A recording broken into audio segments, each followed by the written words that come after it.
तो hey guys, welcome back to my YouTube channel Naruto V4U में। और guys, इस वीडियो में आगे बढ़ने से पहले मैं रेकमेंड करना चाहूँगा कि अगर तुम लोगों ने मेरा पिछला वीडियो अभी तक नहीं देखा तो इस वीडियो को देखने से पहले उस वीडियो को चेकआउट कर लो, क्योंकि ये वीडियो मेरे पिछले वीडियो से रिलेटेड होने वाला है। इसलिए जाकर सबसे पहले उस वीडियो को देखो और बाद में इस वीडियो को देख लेना। मेरी पिछली वीडियो का लिंक मैंने इस वीडियो के डिस्क्रिप्शन बॉक्स में दे रखा है, तो उस लिंक पर क्लिक करके मेरे पिछले वीडियो को चेकआउट कर लेना। और जिन लोगों ने भी मेरा पिछले वीडियो ऑलरेडी देख रखा है उनके लिए मैं इस वीडियो को स्टार्ट कर रहा हूँ। तो गाइज, मैंने अपने पिछले वीडियो के अंदर ये एक्सप्लेन किया था कि गीती किम के कुलाटी को मारने के बाद भी जिनरैंग का कैरेक्टर अभी भी जिंदा हो सकता है, क्योंकि लुकिज्म के क्रिएटर पार्क ताइजून ने जिनरैंग के कैरेक्टर को इसी पर्पस के साथ क्रिएट किया था कि शायद से वो आगे चलकर जैक किम को ट्रेनिंग दे सके और उसे गैब्रियोन किम के सभी मूव्स को सिखा सके।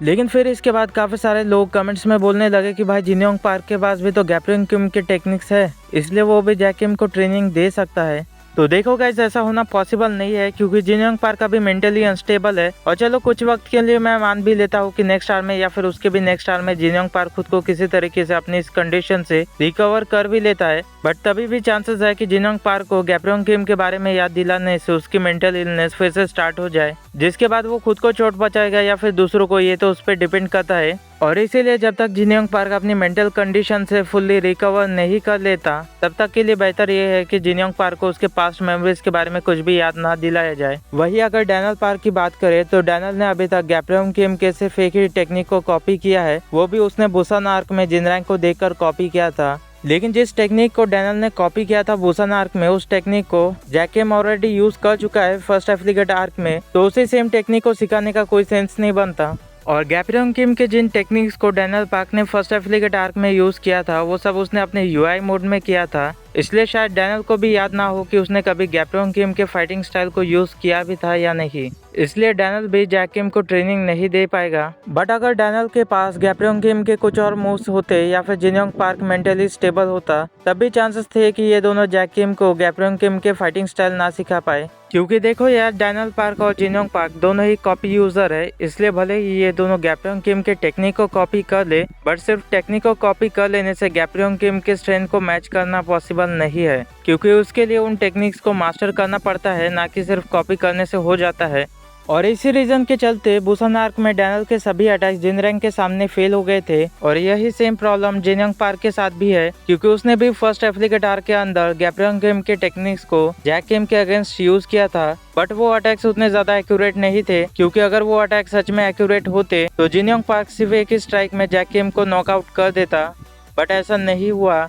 इनफैक्ट जिनयोंग पार्क ने तो खुद ही एडमिट भी किया है कि वो ज्यादा देर तक के लिए गैब्रियोन किम के टेक्निक को यूज नहीं कर सकता, क्योंकि ऐसा करने से उसकी बॉडी की कंडीशन बिगड़ने लगेगी, और इसीलिए जिनयोंग पार्क या फिर डैनियल पार्क इन दोनों में से कोई भी जैक किम को ट्रेनिंग नहीं दे सकता। बट अगर अभी भी तुम लोग मेरी इस बात से सेटिस्फाइड नहीं हो या फिर तुम लोगों को मेरा जवाब समझ में नहीं आया हो, तो मैं तुम लोगों को एक बहुत ही सिंपल सा एग्जाम्पल देकर समझाता हूँ। चलो मान लो कि तुम सभी अभी एग्जाम हॉल में बैठे हो और आज तुम्हारा मैथ्स का एग्जाम है, और तुम्हें कोई एक क्वेश्चन समझ में नहीं आ रहा था, इसलिए तुमने अपने बगल वाले स्टूडेंट की आंसर शीट से उस क्वेश्चन का आंसर कॉपी कर लिया है, और बाद में टीचर तुमसे उसी क्वेश्चन का आंसर देने के लिए कहे तो तुम क्या करोगे? सेम सिचुएशन डैनियल पार्क और जिनयोंग पार्क के लिए भी होगा अगर उन्हें जैक किम को गैब्रियोन किम की स्टाइल सिखाने के लिए कहा जाए तो। इसलिए मेरा कहना है कि डैनियल पार्क और जिनयोंग पार्क इन दोनों में से कोई भी जैक किम को ट्रेनिंग नहीं दे सकता। और मुझे उम्मीद है कि तुम लोग मेरी इस बात को समझ चुके हो, इसलिए मैं नेक्स्ट क्वेश्चन की तरफ बढ़ता हूँ। तो थर्ड क्वेश्चन है कि मिस किम के पास गैब्रियोन किम के फाइटिंग स्टाइल के टेप रिकॉर्ड्स हो सकते हैं, जिसे देखकर जैक किम अपने ट्रेनिंग कंप्लीट कर सकता है।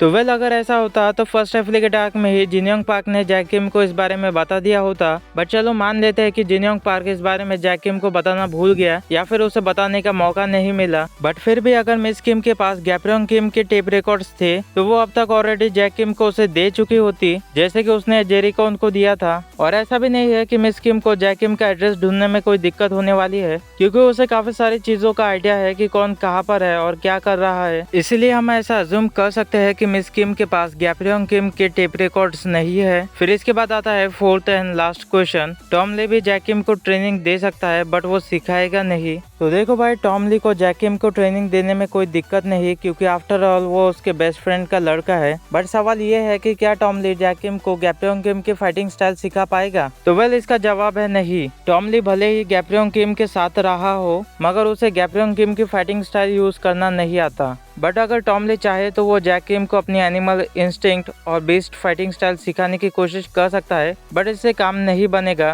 क्योंकि जैक किम के ऊपर टॉम ली का फाइटिंग स्टाइल बिल्कुल भी सूट नहीं करने वाला। और वैसे भी जैक किम पैदा हुआ है गैप्रियन किम की लेगेसी को कंटिन्यू करने के लिए, ना कि टॉम ली के, क्योंकि उसके लिए एली जेंग ऑलरेडी है। और इसीलिए टॉम ली ज्यादा से ज्यादा जैक किम की टेक्निक को इम्प्रूव करने में उसकी मदद कर सकता है या फिर उसे थोड़ी बहुत गाइडेंस दे सकता है, जैसे कि उसने जोहान सियोंग को दिया था। बट इससे ज्यादा वो और कुछ नहीं कर सकता। और इसीलिए मेरा ऐसा मानना है कि जिनरैंग के अलावा लुकिज्म में और कोई भी दूसरा कैरेक्टर जैक किम को गैप्रियन किम की फाइटिंग स्टाइल यूज करना नहीं सिखा सकता। और इसी के साथ आज के सारे क्वेश्चन यहीं पर खत्म होते हैं। और नेक्स्ट वीडियो के अंदर मैं बात करने वाला हूँ सियोंग जियूक वर्सेस गन पार्क के ऊपर, क्योंकि मेरे पिछले शॉर्ट वीडियो के अंदर ढेर सारे कमेंट्स आ चुके हैं, इसलिए मैं इस टॉपिक पर फिर से एक और लॉन्ग वीडियो बनाकर डिस्कस करने वाला हूँ। और हाँ, मैं इस बात को भी क्लियर कर देता हूँ कि इस टॉपिक पर ये मेरा फाइनल डिबेट होने वाला है। इसलिए अगर तुम सभी मेरी अपकमिंग वीडियो को देखना चाहते हो तो इस चैनल को सब्सक्राइब करो और बेल आइकन को प्रेस करके और नोटिफिकेशन को ऑन कर देना।